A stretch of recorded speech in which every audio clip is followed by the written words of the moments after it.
नागपूरच्या धंतोली पोलीस ठाणे हद्दीत शुक्रवारच्या रात्री कुंभारटोळी हम्पी यार्ड लोहारकर हॉटेल जवळ सिमेंट रोडवरील पेवर ब्लॉकवर एक अनोळखी इसम जखमी अवस्थेत आढळला।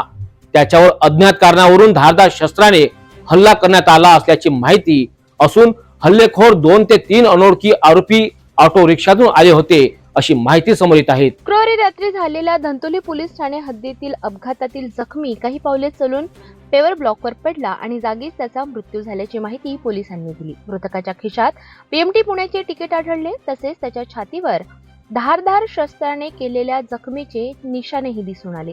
घटनास्थळी 2 ते 3 आरोपी ऑटोमधून पळून गेले अशी माहिती पोलिसांना मिळाली। मृतकाची अद्याप ओळख पटलेली नाही। मृतकाच्या वर्णनामध्ये त्याचे वय वर्ष 40 ते 45 आहे।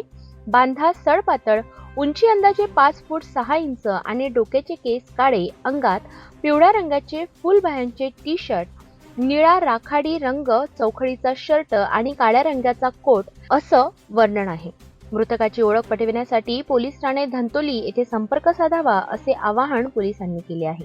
या प्रकरणी फिर्यादी पोहवा सुभाष पासाडे यांच्या तक्रारीवरून पोलीस उपनिरीक्षक तायडे यांनी अज्ञात आरोपींविरुद्ध भारतीय न्याय संहिता कलम 103(1) व 3(5) अंतर्गत गुन्हा दाखल करण्यात आला आहे। धंतोली पोलीस आरोपीचा शोध घेत असून पुढील तपास करीत आहेत। तसेच मृतकाची ओळख पटविण्याकरिता पोलीस ठाणे धंतोली संपर्क साधावा असे आवाहनही यावेळी करण्यात आले आहे।